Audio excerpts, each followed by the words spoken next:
Bonjour tout le monde, bienvenue à ce 19e épisode de Tatouage et Placotage.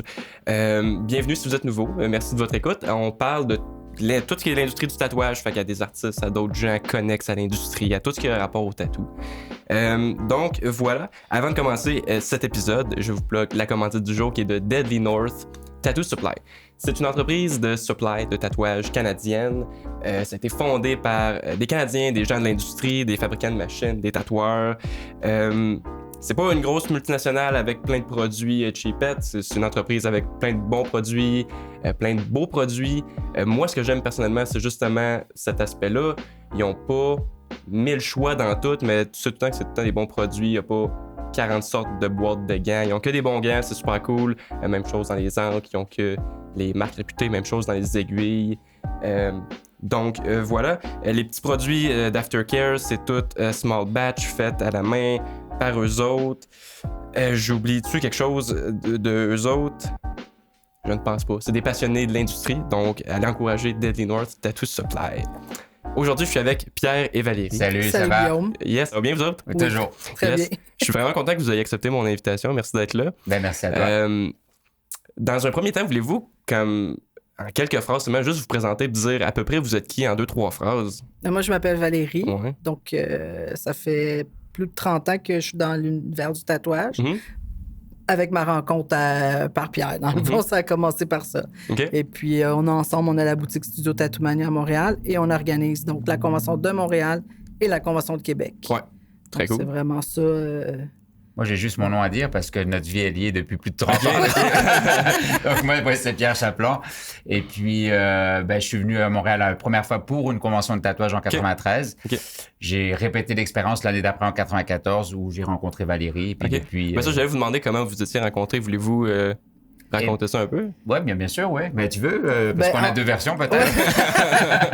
En fait, moi, je suis allée me faire tatouer, mais vraiment random, là, ouais. chez Tatouage Artistique, qui était la shop la plus réputée à Montréal dans Qui ce temps-là. organisait la convention. Qui organisait la convention de tatouage de Montréal. Ça, c'est en 94. Je rentre dans la boutique, puis mon tatoueur, parce que tu pouvais pas choisir, donc il te donnait automatiquement la personne qui était disponible. OK. Et c'est Pierrot. C'est tombé sur moi. Je suis tombée sur lui, puis ça a cliqué, je l'ai trouvé beau. On a jasé. Réciproque. Oui, on a jasé, tu sais, sans plus. Là, Ouais. Il m'a fait mon tatou. Puis après ça, on s'est revus dans un festival de musique. OK. Moi, j'avais quelqu'un. J'avais un chum dans ce temps-là. Et puis quand je l'ai vu, on a jasé un petit peu. Encore là, je m'étais dit, quand même, ça a l'air d'un bon parti. Non, mais en fait, ouais, je pensais que j'étais reparti. Oui, aussi. Parce que une convention, c'est un fait, c'est un lieu où tout le monde tatoue, etc. Mais souvent, la ville dans laquelle c'est super important. Et puis Montréal, moi, étant français, quand je suis à Montréal, j'ai pris une claque phénoménale. J'ai dit, waouh, OK, le Québec, Montréal, c'est magnifique. Donc, je suis toujours resté en 93, je suis resté 2 mois et demi. Et en 94, je suis resté 6 mois en guest. Okay. Donc, elle pensait que j'étais reparti juste après la convention. Puis quand on s'est arrivé au festival, je lui ai annoncé que j'étais encore un petit peu là. Puis finalement, avec mon chum, ça marchait plus. Ouais. Et puis on s'est revus au Fofone électrique un soir, parce que c'était là que tout le monde sortait, veut pas dans ce temps-là. On a jasé, puis à partir de là, c'est ça, depuis 1994 qu'on est ensemble. Littéralement pas quitté depuis cette soirée-là. Parce qu'on travaille ensemble, je veux dire, on est 24 heures par jour. Très cool. Ouais. Puis, tu parlais de France, de Montréal. Des années 90, c'est quoi les plus grandes différences que tu as remarquées entre l'industrie du tatouage ici puis d'où tu viens? Est-ce que tu voyais une différence? En fait, moi, la raison pour laquelle j'ai décidé d'immigrer au Québec ou à Montréal, c'était une ouverture d'esprit déjà, à mon sens, à ce moment-là, au niveau du tatouage, beaucoup plus grande. Okay. Il y avait moins de choses, mais il y avait plus à faire. C'est-à-dire que quand je parlais à des gens plus vieux ou les gens étaient intéressés, wow, c'était un nouveau terrain fertile. Et les gens, les Québécois, sont souvent très ouverts d'esprit versus la France, peut-être, jusqu'à un certain point. Donc, j'ai senti le truc. Je me suis dit, c'est là que je veux vivre. Okay. C'était très jeune, hein? Il y avait 17 j'avais 17, ans. ouais. OK. Ouais. Moi, mon père est tatoueur au départ. Okay. Donc, j'étais apprenti tatoueur avec mon père à 17 ans. Et là, on lâche un petit peu la laisse, si tu veux, entre guillemets, et je me retrouve à Montréal. nouvelle blonde, tout à faire, des clients, de la peau. Et puis c'était parfait pour moi. OK. Ben, c'est comment grandir avec un parent tatoueur qui a sûrement commencé à tatouer... il a commencé à tatouer en 82. Ouais. Ben, c'est comment grandir là-dedans? C'est super. Donc, en sachant que moi, au tout départ, comme la plupart des gens, tu veux pas faire comme tes parents. Tu vois, moi, je voulais être reporter animalier pour un magazine qui s'appelle Wapiti. Quand j'étais petit. Et puis mon père, passionné de tatouage, des rencontres top avec les clients, avec ça. Mon père toujours en train de dessiner, donc du coup, moi aussi. Et puis, les magazines. Les magazines, ça a été le wow. Je me rappelle, il y avait un ninja fait par Philippe Leu que j'avais encadré dans ma chambre. J'avais un serpent d'Henning Jorgensen. Et puis, un jour, j'ai dit à mon père, c'est sûr, c'est ça que je veux faire. OK. Donc, j'ai lâché un peu l'école très tôt même, en fait, pour apprendre à tatouer. OK. Ouais. Très cool. Puis toi, ton parcours, comme tout ce qui est... Dans le fond, moi, je n'ai pas d'un univers artistique du tout. Okay. Mes parents, job normal, ma mère a une garderie, mon père travaille dans une usine. Je n'étais pas non plus attiré par le tatouage en tant que tel. C'est pas quelque chose de... J'avais un petit tatou que je m'étais fait faire quand j'avais 16 ans. Ouais. Après, Pierrot m'a fait mon deuxième tatou. Mais c'est pas un milieu... Je connaissais, mais je savais même pas qu'il y avait ça. Déjà, au départ, des conventions de tatou, je savais pas que ça existait. Ouais. Les shops, dans ce temps-là, il y en avait pas énormément aussi. On parle de 1994, on parle de 6 shops peut-être à Montréal, puis pas, je veux dire, en général, pas des tatoueurs extraordinaires non plus. Là. C'était quand même assez... c'était vraiment du walk-in de flash qu'il y avait mur à mur. C'était pas... Fait que c'est pas un univers que je connaissais vraiment du tout.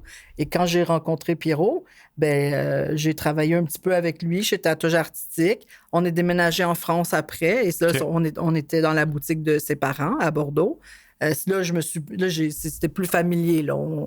Pour moi, je commençais à connaître un peu plus ça. Là, c'est-à-dire que vous avez été là-bas combien de temps? 6 mois. 6 mois. On est resté. En fait, au bout de 6 mois, moi, j'avais pogné la piqûre du Québec. Ouais. Okay.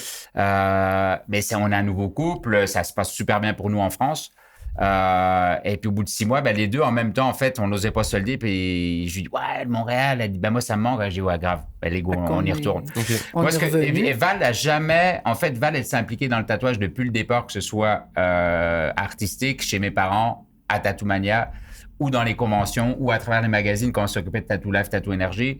Mais elle a toujours eu un amour tel du tatou qu'elle n'a pas voulu... parce que souvent, on dit, tiens, elle aurait pu tatouer. Ben oui. Mais non, parce qu'elle avait déjà une vision, un truc, où se disant, si moi je dessine pas, je vais pas aller juste tatouer, parce qu'à l'époque, il faut se dire, dans les années 90, t'avais pas besoin forcément d'être un artiste pour être tatoueur. Tu vois ce que je veux dire? C'était plus de l'artisanat, finalement. C'est venu après par la bande, je te dirais, où à partir de 95, 96, 97, là, les gens vraiment, là, c'était rendu custom. Donc, on fait du custom, puis là, tout ce qui est flash, là, c'était moins hot un peu, tu sais. Fait que moi qui n'ai aucun talent artistique, je me voyais très mal embarquer là-dedans.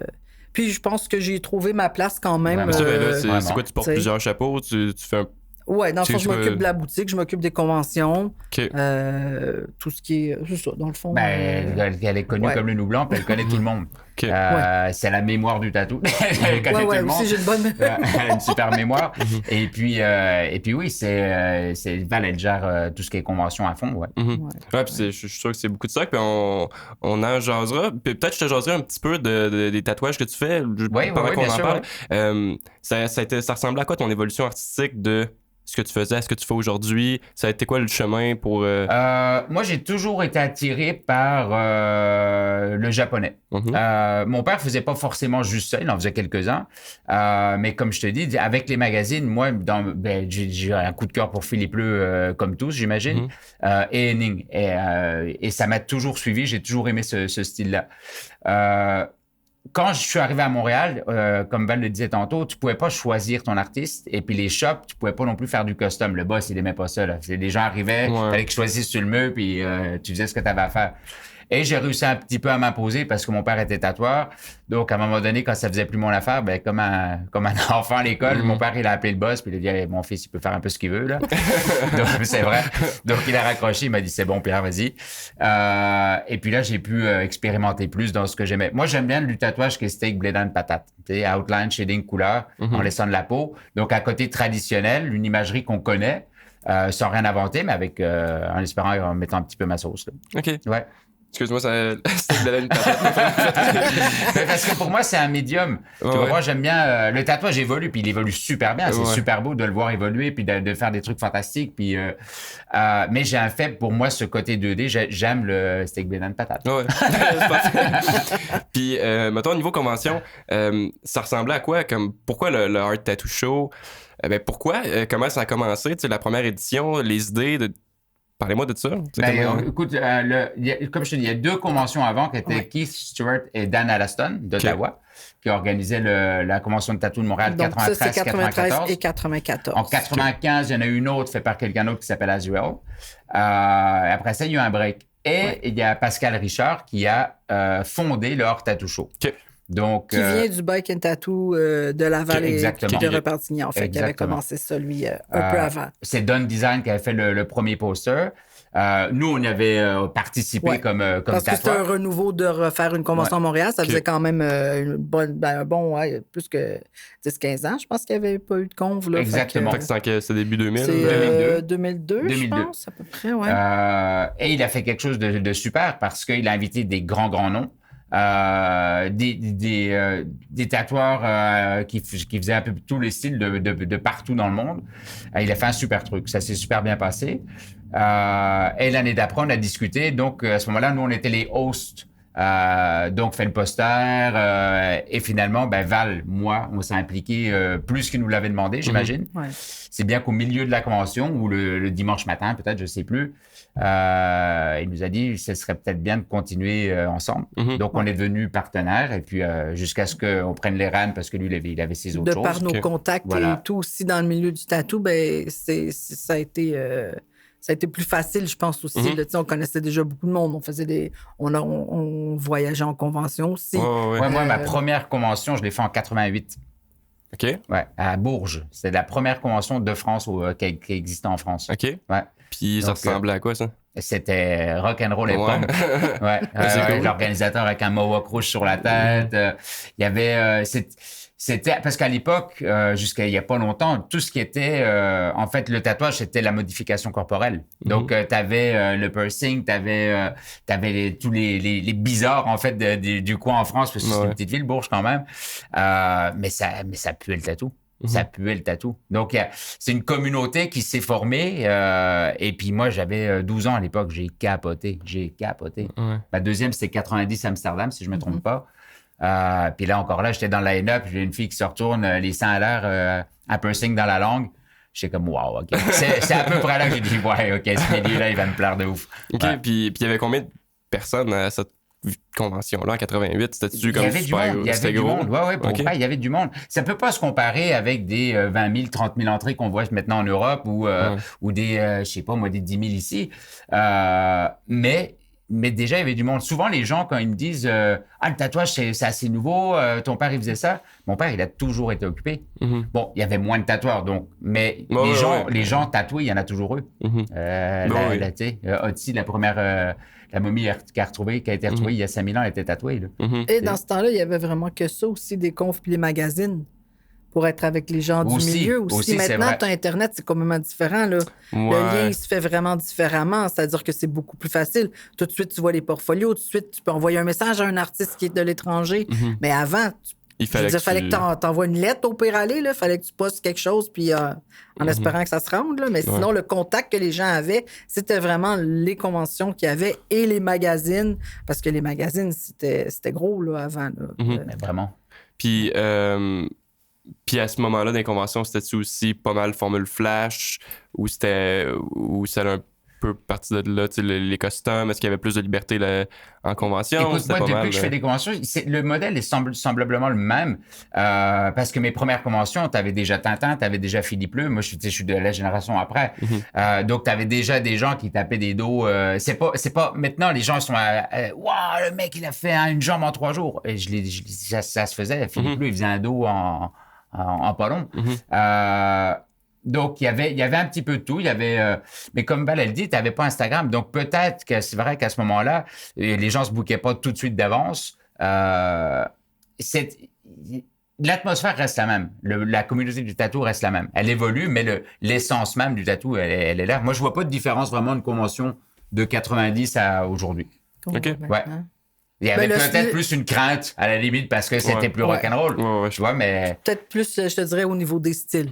C'est vraiment au niveau de technique ou des trucs comme ça. C'est le même principe qu'un festival de musique. Si tu allais à Woodstock ou si tu vas à Osheaga, tu vois, je veux dire, ça reste un festival de musique. Ça évolue parce que les jeunes font changer les choses. Et puis, Très cool. Puis, dites-moi, ça ressemble à quoi? Parce que là, c'est compliqué d'organiser une convention, c'est certain. C'est beaucoup d'organisations. À quel point? Ça prend combien de temps à organiser? Généralement, Val, on laisse 2 mois de repos après. À peu près, là, tu sais. Laisser de la poussière retomber et puis ça recommence tout doucement. Parce que tu as les gens excités de la convention qui tout de suite disent « je re-signe ». Tu vois ce que je veux dire? Tu as les gens à qui ils en parlent, qui nous contactent. Souvent, juste après la convention, on a un boom. Puis après ça, c'est de redealer avec la salle. Est-ce que tout s'est bien passé? Est-ce que la salle est encore dispo? Est-ce que si? Quand ça s'est très bien passé, la salle peut augmenter. Tu vois ce que je veux dire? Il y a plein de choses comme ça. C'est sûr que normalement, là, c'est ça. C'est pas tout à fait un an, là, mais pratiquement, dans le sens où, à partir de, on va dire, là, quand on va faire Québec là, dans 2 semaines, je me laisse un petit buffer d'une semaine, le temps que ça descende avec la salle, voir comment ça s'est passé. Après, on fait un suivi. Après, là, on regarde, OK, ça a bien été, on le fait, nanana, qu'est-ce qui se passe pour l'année prochaine? Et parce que techniquement, quand tu fais des gros événements comme ça, il faut que tu poses tes dates assez rapidement. Donc, c'est toujours déjà juste de poser des dates. Est-ce qu'il va y avoir de la place? Est-ce que c'est déjà pris? Parce qu'il y a souvent des événements qui sont pris des années d'avance. Donc, c'est à partir de là, normalement, à peu près un mois et demi, 2 mois, justement, là, où on rembarque pour l'édition d'après. Après, c'est sûr que c'est pas un rush au début. Le rush, il vient au milieu, puis un peu vers la fin, comme là, mettons. Après, c'est ça. Après, Val, on commence à avoir l'habitude. Là, ça fait quelques éditions qu'on fait quand même dans Et le fait d'en faire 2, je peux doubler tout de suite mes trucs dans le sens où si j'ai un contact de fournisseur, je fais tout de suite pour les 2. Je peux pas faire un puis faire l'autre 6 mois après. Je vais faire les 2 en même temps. Comme ça, c'est fait et tout. Mais calcule, une couple de mois là, facile pour à différents niveaux, là, bien évidemment. Là, Puis à Québec, ça a tout le temps été à la même place? La première année était au Palais des Congrès. OK. Qui est beaucoup plus... qui est très, très gros. C'était le fun, c'était un rectangle, c'est complètement différent. Organiser une convention, c'est avoir une équipe. Okay? Nous, on a la chance d'avoir une équipe. C'est ça, on avait des bénévoles qui avaient 14 ans qu'on a commencé. Okay. Là, on a assisté à leur mariage, ils ont des enfants et ils sont encore là. Ils sont encore là. Donc, on a une équipe rodée et on veut travailler avec des gens fun. Donc, des changements de salle, comme là, on est sur Dalhousie au terminal des croisières.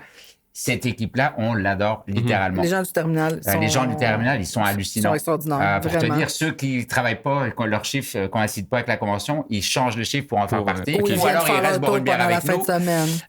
Et même eux ont été surpris parce qu'il faut que ce soit réciproque. Je me rappelle, en 93, c'était au Reine-Élisabeth à Montréal. Ils étaient extrêmement nerveux d'avoir une première convention de tatouage. Parce que le Reine-Élisabeth, c'est un hôtel mythique. Il y a John Lennon qui avait dormi là. Et à la fin de la convention, ils sont venus voir, ils ont dit on a eu moins de soucis qu'avec la convention de docteurs et d'infirmières la semaine d'avant.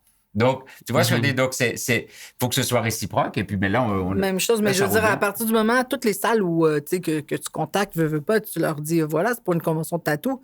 C'est sûr que tout de suite, c'est comme ah, OK, déjà, parce que si t'es pas vraiment de la communauté, il y a beaucoup de monde qui je pense pas que ça existe de toute façon, Ouais. une convention de Ben tatou au départ. Là.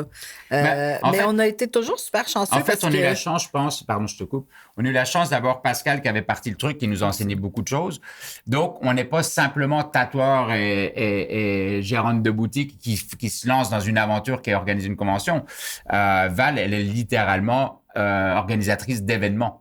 Donc, toi, elle a ce potentiel-là de savoir comment on fait. Donc, c'est dur, c'est long, mais elle est rodée aussi. Oui, Mhm. mais c'est sûr que quand tu arrives pour dire, voilà, comme au terminal, ici, la première fois, on sait pourquoi, c'est pour une convention de tatou.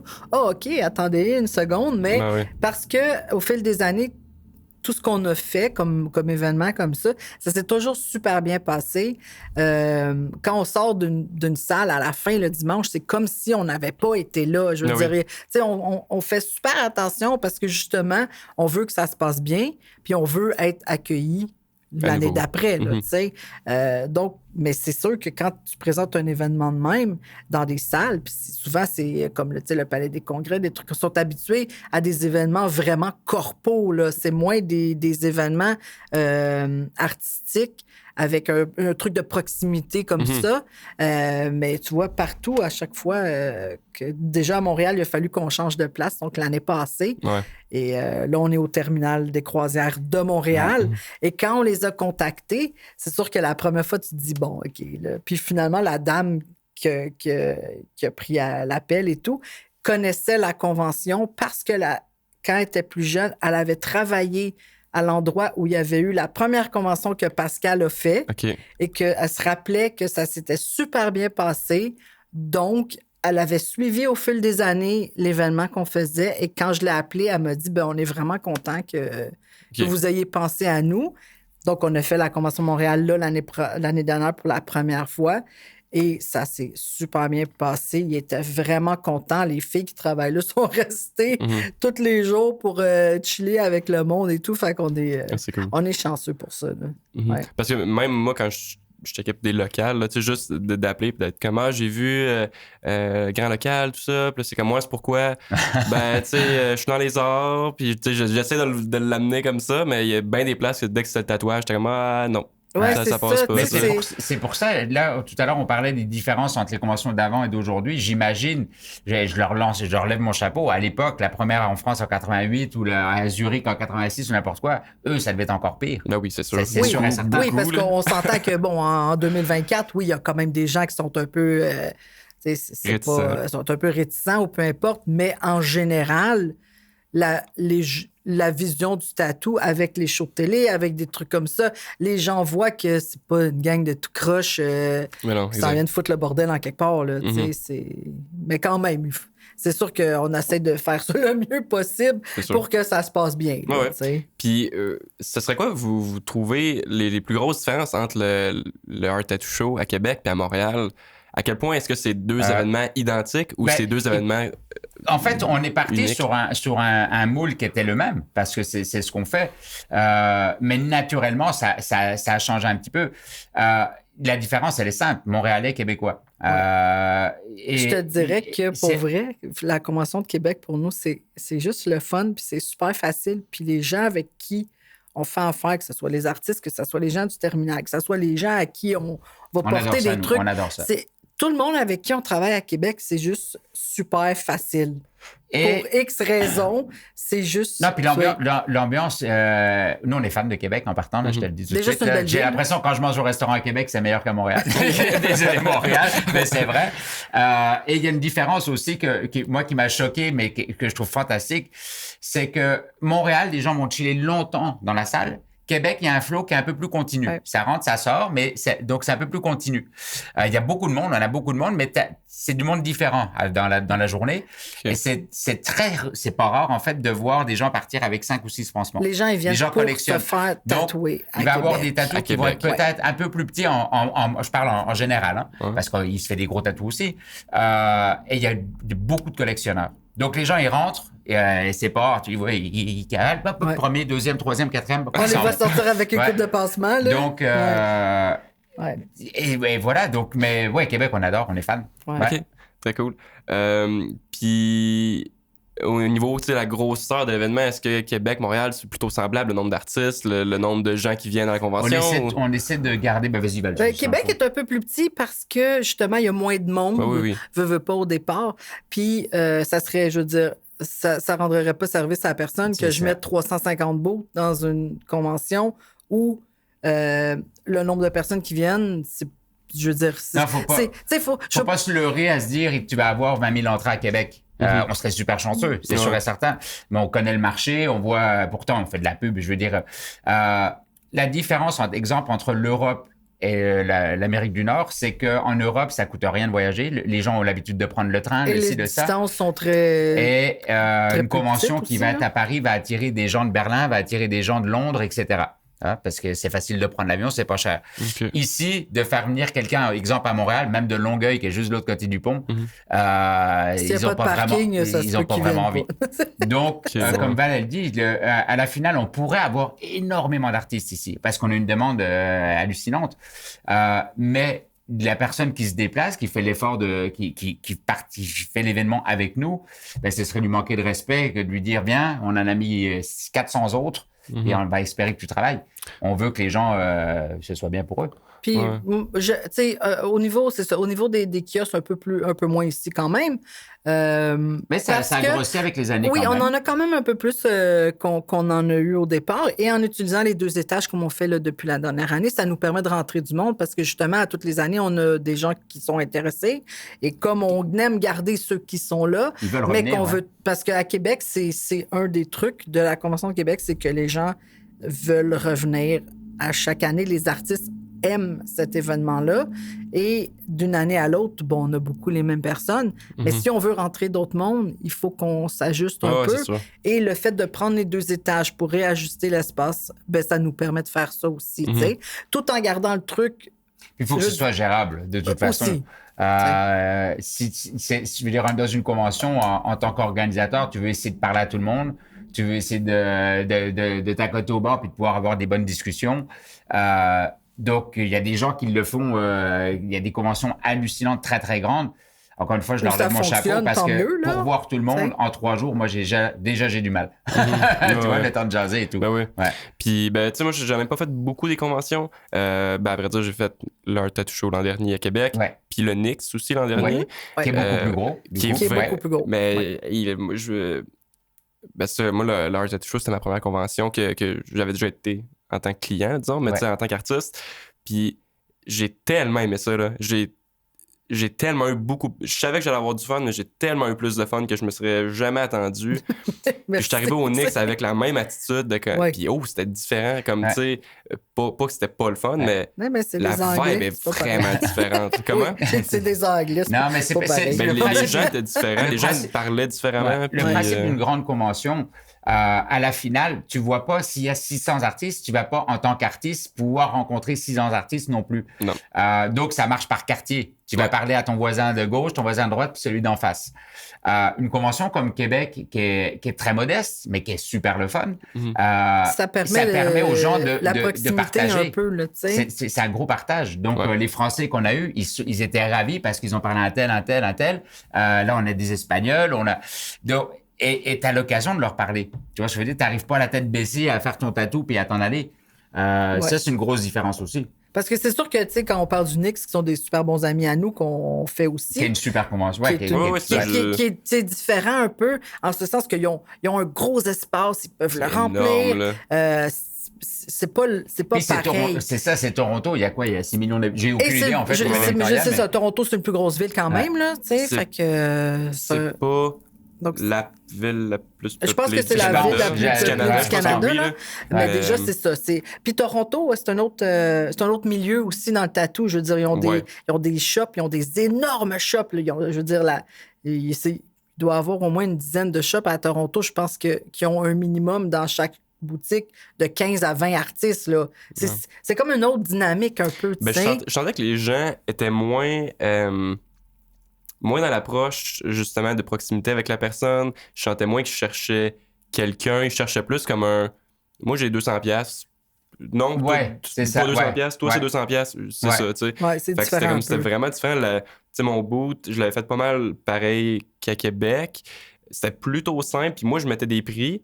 Mais je sais que rarement les gens font ça. Ouais. Mais moi, j'étais comme, c'est cool, les gens le savent. Ouais, tout. c'est ça, c'est plus Puis à simple. Québec, ça marchait, mais à Ouais. Toronto, j'ai quelqu'un qui est mon voisin de bout, qui là, moi, tu sais, j'ai pas tatoué la première journée, puis la deuxième, pas tant non plus.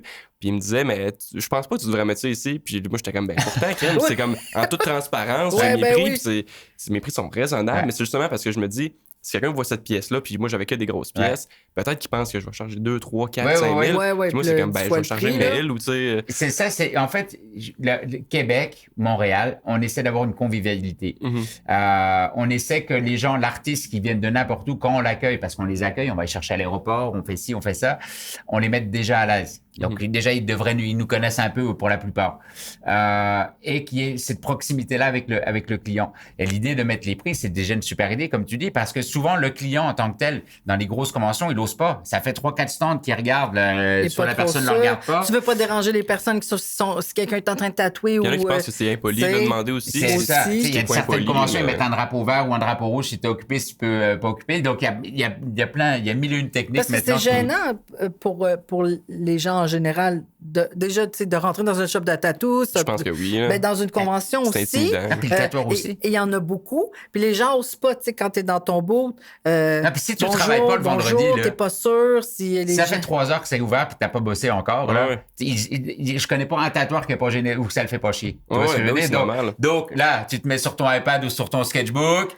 Là, tu fais semblant un peu plus de t'occuper, tu fais tes Mais- trucs. Puis là, la personne qui passe, elle se dit, ah, ben, je ne le C'est dérangerai ça. pas, il est en, tu sais, il a l'air occupé, Ouais. il a l'air en Mais moi, dessiné ou peu le pire, importe. c'est que j'étais vraiment debout. Puis, tu sais, ce que je me disais, puis le pire, c'est que j'ai parlé avec Hans Delaurier aussi. Ouais, lui, ouais. Je pense que lui, même, il tatoue plus en convention. Il est juste là en mode, je suis là, je Ouais, parle. exact. Tout. Puis moi, Faire je des suis un peu dans ce contacts. mindset-là Ouais, de, ouais. hey, si je tatoue pas, je jase au Ouais, plus de il gens faut- possible. Ben, moi, je pense que Fait que, tu sais, c'est... j'étais debout, j'ai pas dessiné la fin de semaine. C'est super important. Moi, j'ai toujours fait ça en convention, de me garder du temps. Déjà, par respect pour l'organisateur, pour les artistes qui sont là, pour aller voir les portfolios, pour discuter un petit coup avec tout le monde. Faire des contacts, se Ah. faire des chums, se faire des amis, trouver des guest spots et des trucs Parce comme que ça, si, c'est si important. tu veux faire des sous dans la vie, là, reste chez vous. Jusqu'à un certain point. Tu vois ce que je veux dire? Tu n'as pas d'hôtel à payer, tu n'as pas de déplacement, tu n'as pas de... D'aller impressionner la galerie ou de s'impressionner soi-même, c'est super bien, c'est bon pour l'organisation et c'est super cool d'avoir des beaux tatouages en finale, que ce soit devant le jury ou en photo, ça c'est officiel. Mais ce qui est pour moi primordial, c'est ce partage-là. Et c'est de savoir le nom du gars qui est à ta gauche puis le nom du gars qui est à ta droite, Oui. de la fille, tu vois. C'est rare. Moi, ça m'est arrivé quelques fois en convention, on en a fait quand même beaucoup dans notre vie, où les gens d'à côté, à droite ou à gauche, ça prenne un petit moment, une journée, des fois, soit par gêne, soit parce qu'ils sont trop occupés, à dire, hey, by the way, Pierre de Montréal. Ah! Ouais. Parce que c'est comme ça que tu fais tes contacts pour pouvoir aller voyager en Espagne Ouais, si oui. tu rencontres Aniki la prochaine fois ou Marina ou tu sais. Ça, faut comme pas avoir peur. Puis autant, même avec les clients, mais avec, mettons, les artistes avant la convention, mais c'est en arrivant, dès que tu as un eye contact, en tout cas, Ah moi, ben oui, c'est moi mieux. je suis plus de ce genre-là, tu y vas tout de suite, c'est pas gênant, parce que tu sais que si tu as eu 2-3 eye contacts, personne a fait le pas de Ouais. se présenter, là, c'est comme plus gênant. Ouais, c'est mieux ouais, awkward un peu, vraiment. ouais. Mais Mais on est chanceux pour ça aussi. Je te dirais que les gens qui participent à la convention, que ce soit à Québec ou à Montréal, tu sais, en général, à 99,9 là, bon, c'est des gens qui sont contents d'être là, qui participent, qui se promènent, qui vont voir, tu sais, que souvent, quand les gens ont soit un kiosque simple, parce que c'est toujours notre truc, essayer de matcher les personnes qui ont un kiosque simple. Parce que c'est pas toujours évident. Tu te dis, je mets qui avec qui, c'est pas tout le monde qui se connaît. Et ça, c'est un des trucs pour lesquels je pense que au fil des années, je me trouve assez bonne quand même. Ouais, C'est ouais. que j'ai quand même réussi toujours à matcher les gens dans un kiosque, chacun kiosque simple, qui, je me dis, vont fitter ensemble. Et au final, au fil des années, ça a fait du monde qui me demande l'autre année d'après, hey, je peux-tu être encore avec? Ok, c'est Ou cool. qui se sont fait des guest spots ou des trucs comme ça. Souvent, ouais. ça Fait que arrive. On a eu des souvent, ça couples arrive. On a eu qui- des des matchs couples, aussi. des On a matchs du monde qui se qui sont fonctionnent rencontrés à encore. la convention. Ouais. Fait que, c'est cool. Et puis, ça fait notre job plus simple. Dès le moment où la convention commence, si elle roule tout seul, c'est mieux. C'est arrivé plein de fois dans les 20 dernières années où des artistes arrivent le vendredi, puis moi, je vais avoir l'air bête ou même balle parce qu'on est stressé, parce que hey, l'électricité n'est pas branchée là, nanana. on essaie de faire que on ça est- se passe super que ça bien, mais passe- c'est ça sûr passe que le mieux possible, il y a des stress. c'est sûr que le Donc, dès vendredi, le moment où des fois, c'est plus c'est rushant ça. un peu. Dès le moment où les gens sont autonomes puis qu'il y a une bonne ambiance, bon, ben, ça nous permet, nous, en backstage, de dealer avec ces problèmes-là plus facilement aussi que, C'est sûr. que de faire les présentations nous-mêmes aussi. là. bah ouais, c'est sûr. Ouais. Puis, ben là, je change un petit peu de sujet, mais le Art Tattoo Show, initialement, c'est sur invitation. Oui. Oui, dans le fond, c'est un mix. Oui, dans le fond, c'est sûr qu'on commence, c'est sur invitation. Donc, c'est toujours sur invitation. Tu peux pas comme prendre une forme sur Internet puis payer ton bout. Puis, simplement, ouais. Vraiment, on commence par inviter les gens. C'est sûr que là, au fil des années, on y va avec soit des artistes qu'on aime bien, des gros noms du moment, des trucs qu'on sait qui évidemment vont fonctionner. Ouais. Toujours du monde de talent, bien évidemment. Du monde du coin. Parce que c'est important, c'est une plateforme aussi pour montrer les gens. Tu sais, je veux dire, tu peux pas avoir une convention à Québec sans des gens d'ici. Ça se fait pas. Ouais. Même si ça pourrait être une logique qui serait plausible de dire on fait une convention pour amener du monde que vous voyez jamais. Exact. Tu vois ce que je veux dire? Mais c'est un mix. C'est aussi culturel. Les gens d'ici aussi veulent voir des gens d'ici. Tu vois ce que je veux dire? Il y a plus un intérêt, je pense, ici à voir nos gars du Québec performer que d'autres aussi. Fait que c'est une balance. Puis il y en a qui adorent ça, se faire tatouer en convention. Là, c'est tellement comme... tellement festif. C'est plus... tu sais, mettons, moi ici qui est seul, là, quand je tatoue, on est tranquille, on écoute de la musique. En convention, il y a plein de gens, tout le monde parle. Fait qu'il y en a qui, je sais, mettons... vont venir me voir, savent qu'ils veulent se faire tatouer par moi, puis ils vont venir en convention juste parce qu'ils trippent sur se faire tatouer en convention. Oui, puis c'est le fun, tu vois beaucoup de monde passer. Mais en plus, ils ont pas tort, parce que souvent, tu as une bulle d'énergie qui... moi, j'ai vu, en tout cas pour ma part, j'ai fait certains de mes plus beaux tatous en convention, parce que t'as pas le choix, la pression, elle est là. Non, exact. C'est ça qu'il y a bien du monde alentour qui te regarde. Même fatigué, à la limite, tu performes plus, tu sais. J'ai envie d'aller tout de suite dans les questions du public que j'ai, si vous voulez, parce que j'ai quand même déjà une bonne liste. Mais avant ça, je vous explique. Dans chaque épisode, puis là, ça va être drôle un peu. Dans chaque épisode, je fais un petit segment qui est comme genre de petit segment de dictionnaire, si vous voulez. Puis je vous explique d'où ça vient, ça va être plus simple. J'ai un de mes amis qui écoutait les podcasts au début, qui est pas dans le tatouage du tout, mais qui aime ça, puis qui me disait... C'est le fun, mais il y a bien des mots que vous utilisez qu'on comprend pas. Fait que là, une fois par épisode, je pitch un terme que à vous de me décrire c'est quoi. Puis au fil du temps, si t'écoutes plein d'épisodes, t'apprends des termes. Mais j'aimerais ça que vous me dites vraiment...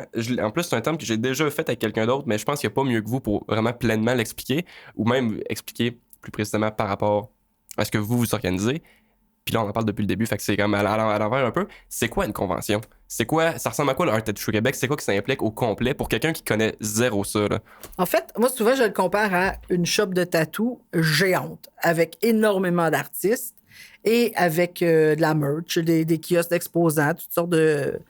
On a des kiosques d'axidermie, des kiosques de vêtements. Donc, dans le fond, c'est comme une convention de coiffeur, comme une convention de dentiste, n'importe quoi.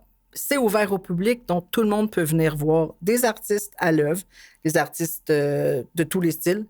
Vraiment, on essaie de faire quelque chose. Et je pense que c'est le cas pour la majorité des conventions, à moins d'avoir un thème très particulier, là.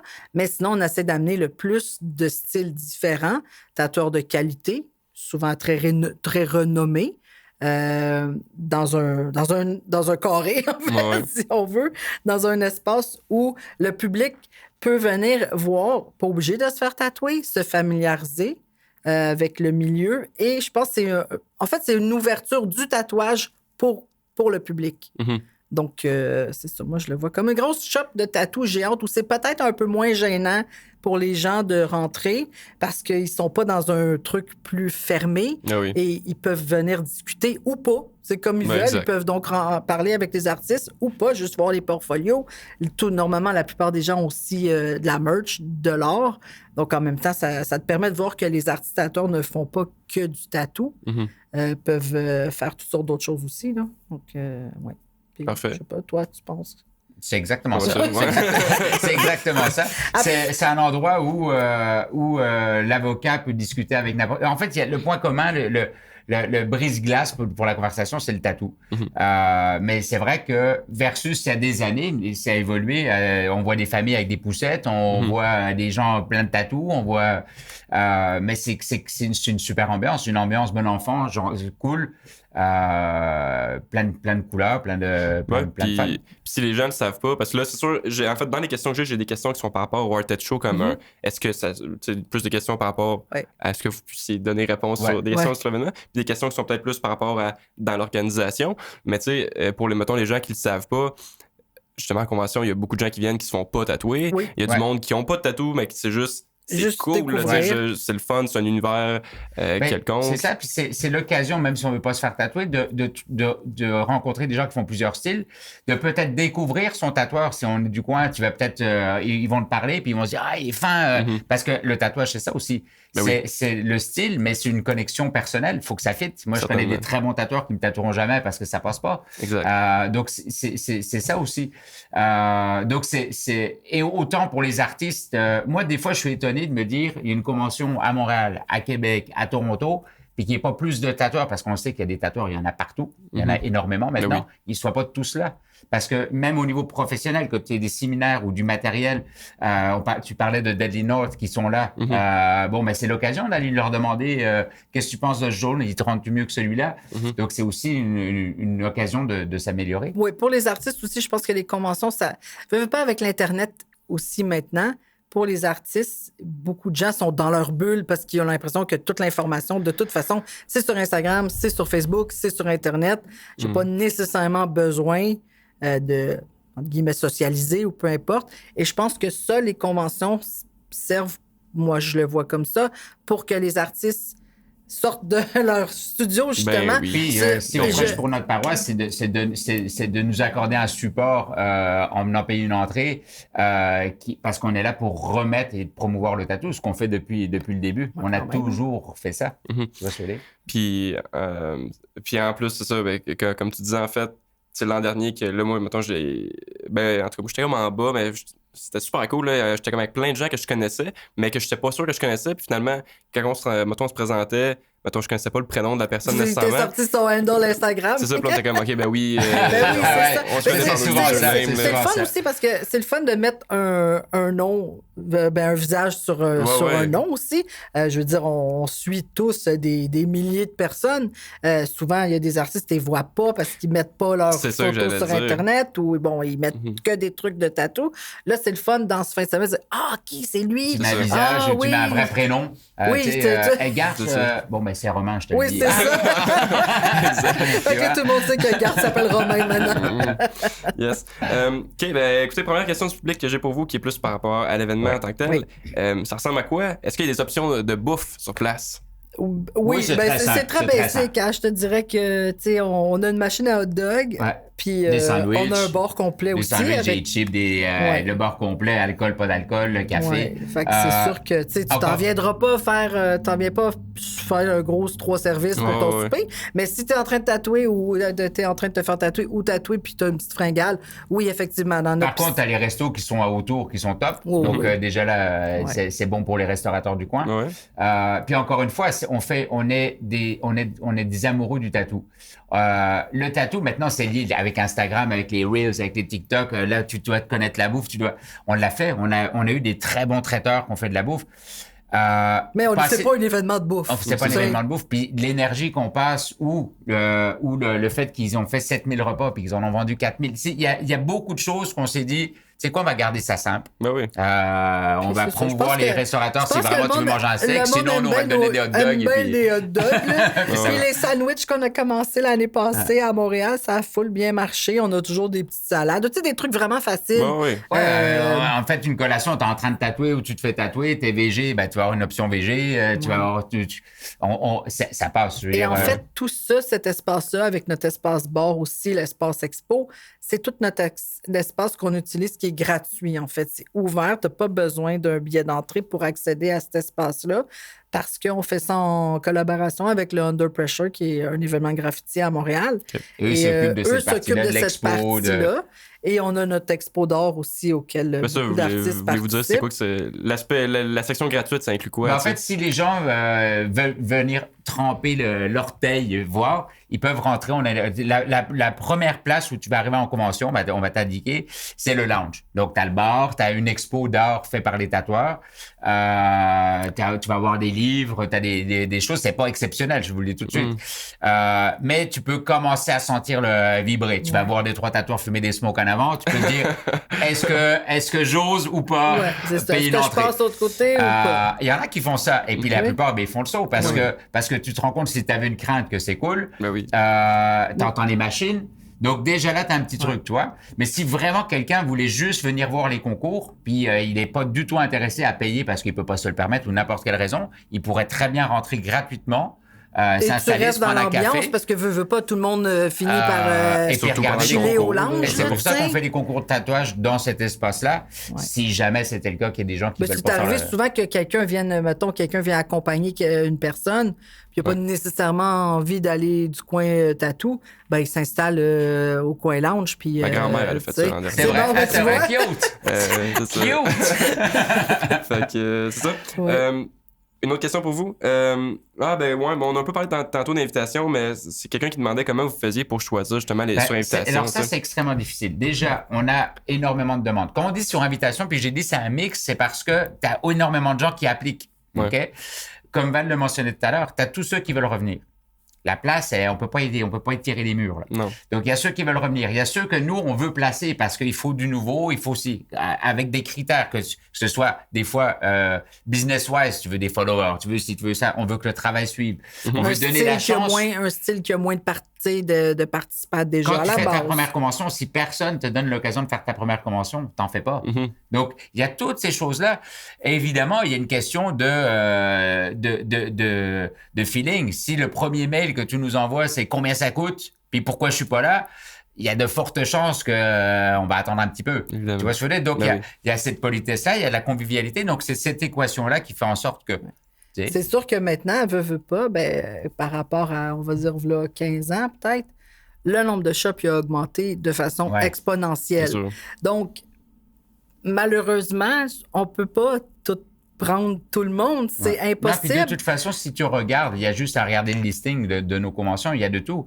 Il y a de la jeune demoiselle que ça fait pas si longtemps que ça. Je parle du tatou, mais ça fait 30 ans. Quand je dis pas longtemps, ça fait peut-être 3 ans, 5 ans. Ben oui, c'est pas long. Au gars plus vieux, on a une panoplie. On n'a pas de critères, on n'a pas de favoris, on n'a pas de ci, on n'a pas de ça. Mais je conçois tout à fait que les gens se posent la question, mais c'est pas évident pour nous non plus. Non, c'est sûr. Ouais. Non. Donc, si les gens veulent appliquer, qu'ils appliquent en étant polis. Ben oui.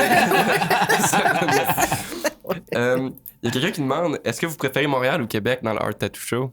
Mais c'est deux choses différentes. C'est complètement différent, je te dirais, au niveau... comment je peux te dire? Ben, t'as un ado cute et puis t'as un adulte. Tu sais, c'est comme des enfants, en fait. Tu vois ce que je veux dire? Donc, je te dirais qu'au niveau facilité, comment je peux dire ça?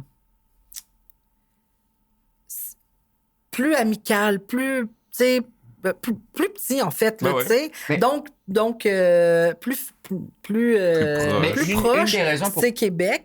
Veut pas, la ville fait en sorte que c'est un endroit, Québec, on s'entend que c'est super beau. Le terminal sur le bord de l'eau, c'est vraiment cute. Ben oui. Les gens du terminal sont extraordinairement faciles à travailler avec eux.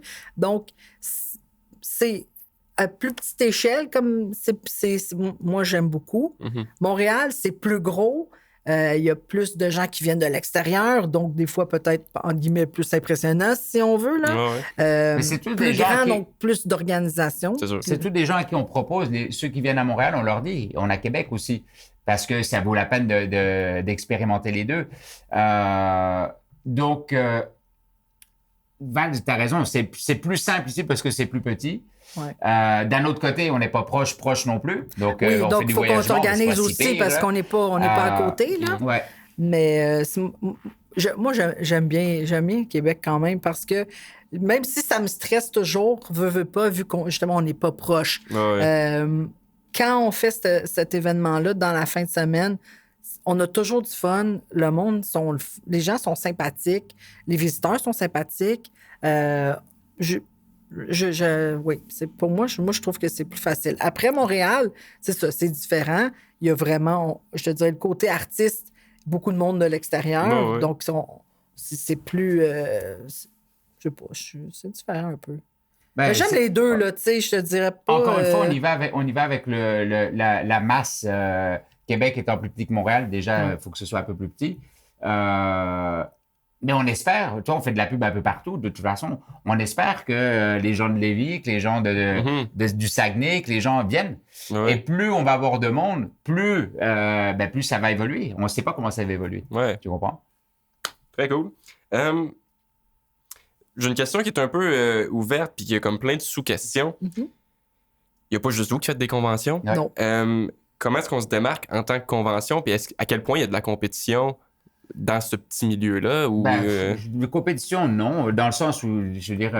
Dans le sens où, nous, on fait ce qu'on fait. Point. Oui, c'est ça. Je pense qu'on le fait depuis longtemps, on le fait bien, on essaie de le faire de façon professionnelle. Après, on prend des notes. Tu vois, la semaine dernière, on est parti avec Audrey, notre fille qui tatoue aussi, et Val, on est parti à Ottawa, chez Dan Allaston, qui fait le Nix. Donc, avec Milena, là, on s'est assis, on a discuté de convention.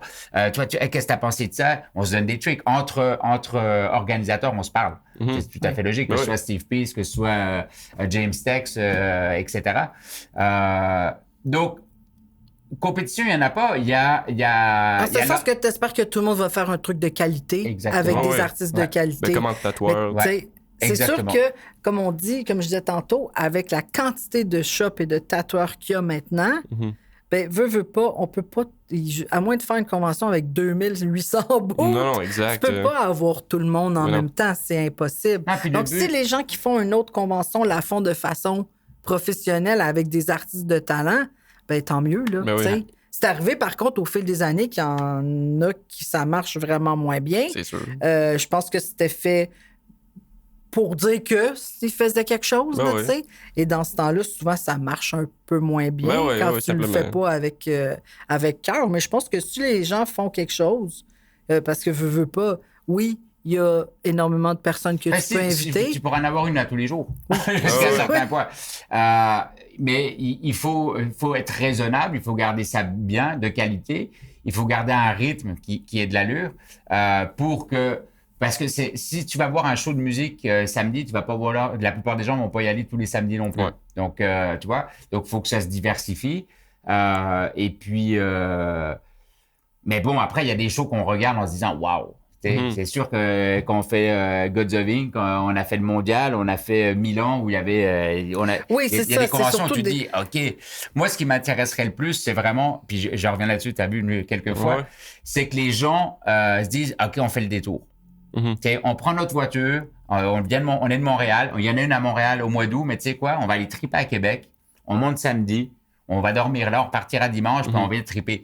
Parce qu'il y a des gens de Montréal qui connaissent pas tous les tatoueurs de Québec non plus, tu vois? Ben oui. Donc, moi, c'est ce qui me plairait, c'est que cette chose-là qui circule un petit peu plus et que ça reste pas forcément Montréal et Québec. Tu vois ce que je veux dire? Ben certainement. Puis moi, ce que j'avais aimé justement au Nix l'an dernier, c'est pas à côté Toronto. Là. C'est une bonne ride. C'est une bonne ride. Oui. Une ride plate surtout. Là. Quelques clients qui sont venus voir, hey, on s'est vu il y a 2 semaines. J'étais comme, Colin, c'est le fun. Fait que, du monde de Québec qui sont venus à Toronto se faire tatouer toute la fin de semaine. Puis même des artistes, quelques artistes aussi qui étaient aux deux, mais oui, c'est ça qui est cool, les gens qui voyagent pour ça. L'autre question que j'ai pour vous, mais on en a déjà un peu parlé, mais c'est à quel point il y avait une différence aussi entre la grosseur de l'événement, le nombre de tatoueurs, mettons, aux premières éditions, puis aujourd'hui, à quel point ça a évolué ou que c'est plutôt resté... dans les deux cas, en fait, étant donné tu vois, comme surtout l'année passée, Montréal par rapport aux années dernières, c'est que vu qu'on a changé de salle, à part les années où on l'a fait à la Place Bonaventure, où là, on avait réussi à rentrer quand même pas mal plus de monde, parce qu'à la Gare Windsor, on était quand même assez restreint. Là, c'était un triangle, puis tu ne pouvais pas mettre plus de kiosques que qu'est-ce qui rentrait. L'année dernière, en changeant de place, ça nous a permis d'en ajouter un peu plus. Même chose à Québec cette année. En utilisant les deux étages, ça nous permet de rentrer un peu plus de kiosques et là, justement, accueillir ceux qui étaient là les années précédentes tout en allant chercher des nouveaux artistes. C'est toujours important quand même, là. Donc, je te dirais qu'au niveau... de plus en plus, au niveau public, il y a de plus en plus de monde. Tu sais, on avait eu la COVID. Le fait de ne pas faire 3 éditions de Québec, on avait peur. Mais le retour, le sourire des gens a été fantastique. Tu vois ce que je veux dire? Parce que quand tu demandais, c'est beaucoup de travail, mais c'est aussi beaucoup de risques d'organiser une convention. Parce que c'est énormément de frais. De notre poche, du coup. Et si ça marche pas, ça marche pas. Mais la réponse a toujours été bonne. Pour l'instant, on touche du bois. Hein? En fait, quand on a fait... Parce qu'on n'a pas fait Québec dans 2020, 2021, 2022. Et on a fait Montréal avant de refaire une édition ici. Et quand on a fait Montréal, alors là, on s'est fait redemander C'est quand Québec, est-ce que vous refaites Québec?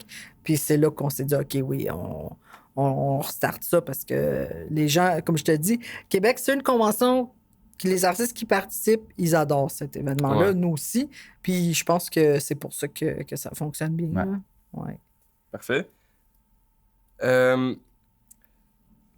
Encore une fois, on a tous des petits points qu'on a déjà un petit peu abordés.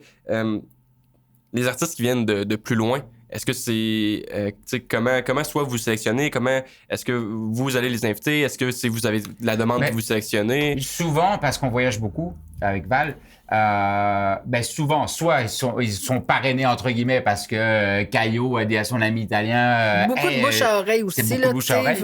Pas. Ou nous, quand on va à Godzoving, qu'on est à telle place, c'est sûr que de toute façon, les gens nous connaissent pas parce qu'on n'est pas humble là, du tout, c'est parce que ça fait longtemps qu'on est dans le milieu. Exact. Donc, quand on faisait des conventions il y a 30 ans, le milieu était plus petit, on a grandi avec ce noyau-là, donc on est toujours été là. Donc, les gens savent quand on rentre, c'est Pierre et Val, et puis comment ça s'est passé les dernières? Cool, j'aimerais bien venir cette année, j'avais loupé 3 ans, ou si je suis jamais venu, ce serait cool.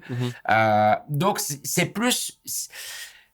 Les conventions, moi, comment je les aime, j'aime les organiser, c'est si je t'invite à manger à la maison puis que j'essaie de t'impressionner en faisant un set service puis que je suis dans la cuisine tout stressé, ça sera pas le fun. Ouais, exact. Moi, j'aime bien t'inviter en te disant, tiens, tu viens, on va bouffer à la maison. Et puis, c'est ça aussi, tu vois.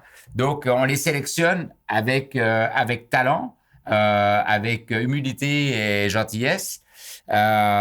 Et puis comment on va dire, avec les styles. On va pas mettre que des gens qui font du old school, que des gens qui font du black work, que des gens qui font ça, parce que faut que ça marche. Faut plaire au public aussi à la base. Tu veux que les gens ils viennent assister à ton événement.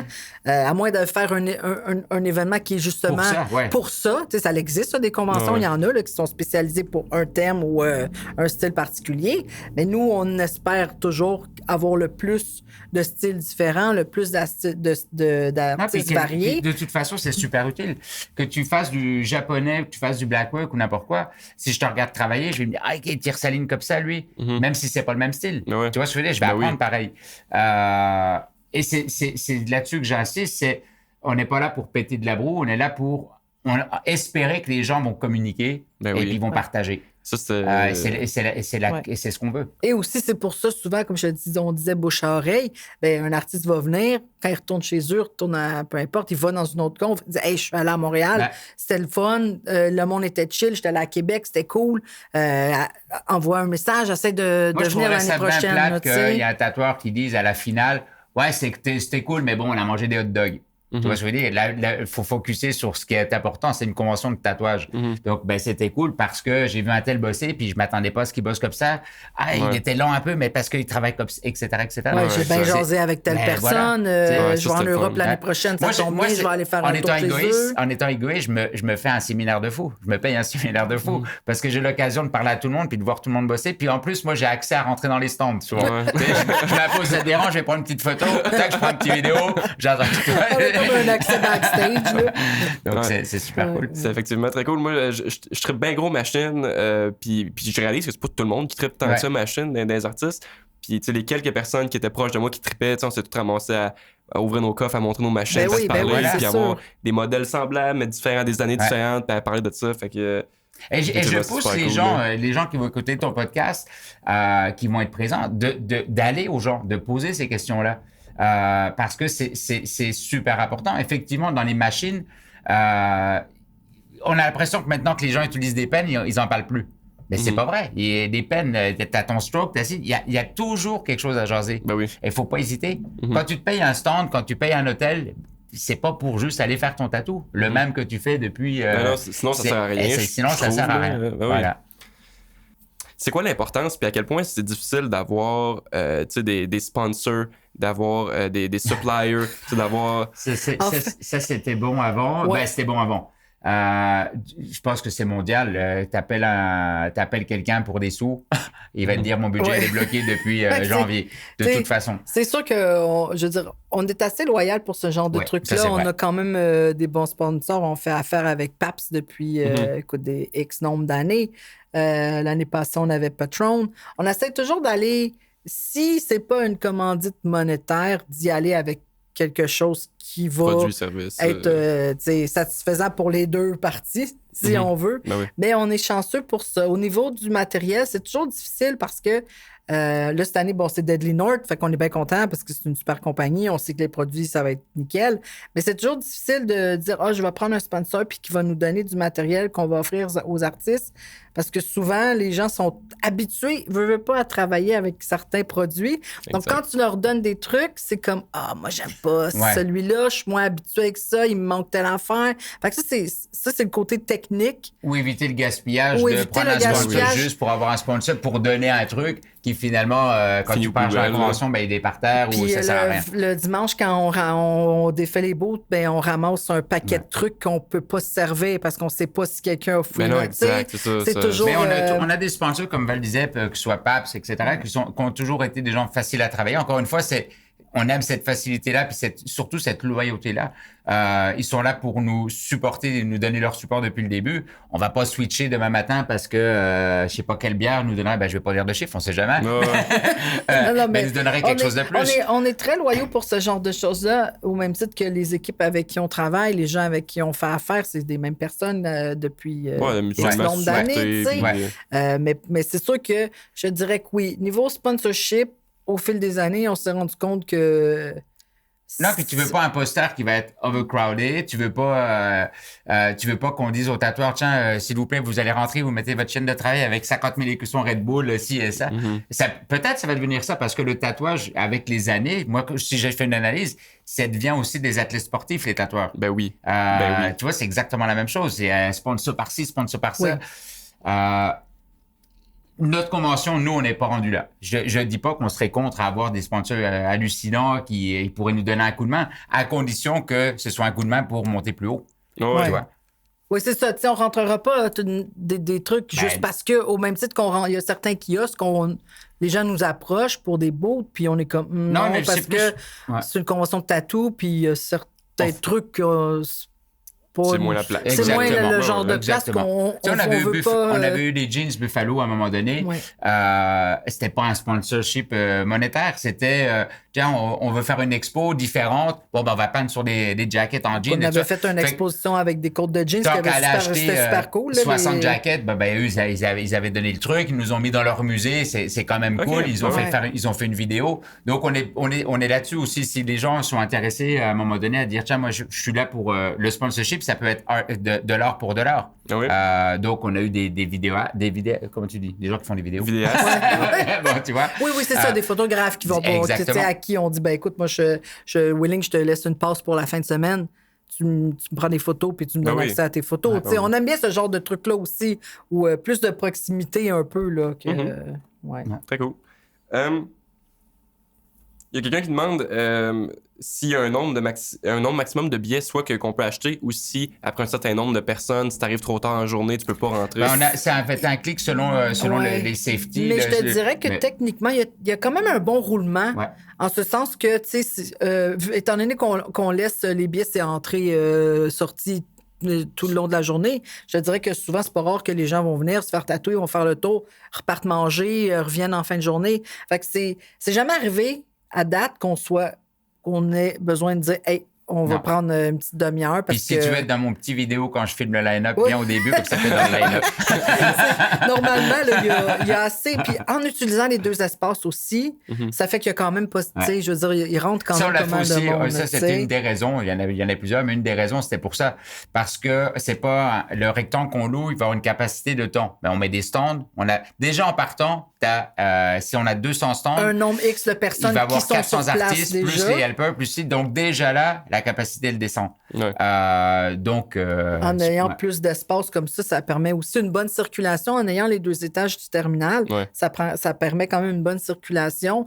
Et je te dirais, tu sais, comme souvent, c'est ça. Les gens vont faire des allers-retours, vont aller manger, vont revenir, vont fumer une smoke dehors. Fait qu'il y a toujours, tu sais, il y a toujours quand même un bon roulement. Moi, je me souviens à Milan, une année, il y avait tellement de monde, puis les allées étaient petites. Et je dis à ma cliente, je dis, bon, je me prépare, si tu vas aller aux toilettes, c'est le temps. Et le temps que je monte mes machines, on va dire un bon 15 minutes, mes trucs et tout, je me retourne, elle est encore à 4 pieds. Elle me dit, je suis juste rendu là, j'y reviens. Non, normalement, il y a de la place pour tout le monde. Oui. Cool. Il me reste 2 questions pour vous.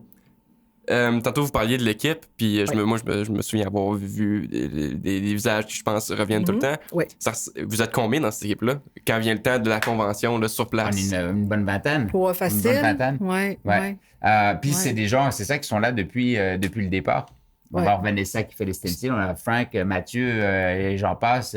Toute l'équipe de helpers qui ramasse les poubelles, qui font ces gens-là. Ouais. C'est du monde avec qui... tu sais, je veux dire, on est super reconnaissant de ça, nous, beaucoup, parce que c'est des gens qui ont des jobs, c'est des gens qui ont des familles, qui prennent quand même le temps 2 fois par année de prendre un week-end complet où ils viennent passer leur fin de semaine à Québec, la fin de semaine à Montréal. C'est pas tout le monde qui est à Montréal ou à Québec non plus. Ils ont hâte à chaque année. Donc, c'est du monde qui prennent vraiment un 4-5 jours pour être avec nous pendant cette fin de semaine-là parce qu'ils aiment ça. Puis on a une belle équipe, on s'entend bien.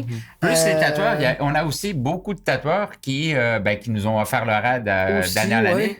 Tu vois, on a des gens de l'Ouest comme Casey qui vient à chaque fois. Il arrive à nous aider à monter les stands. Il adore, il range le camion, il nous aide à... je suis convaincu, puis je l'ai souvent dit, si un jour on disait, hey, les gars, on se rejoint tous le jeu de la convention, on monte tous notre propre stand, les gens l'embarqueraient. On a toute notre équipe de shop aussi qui nous aide. On a notre fille, évidemment. Là.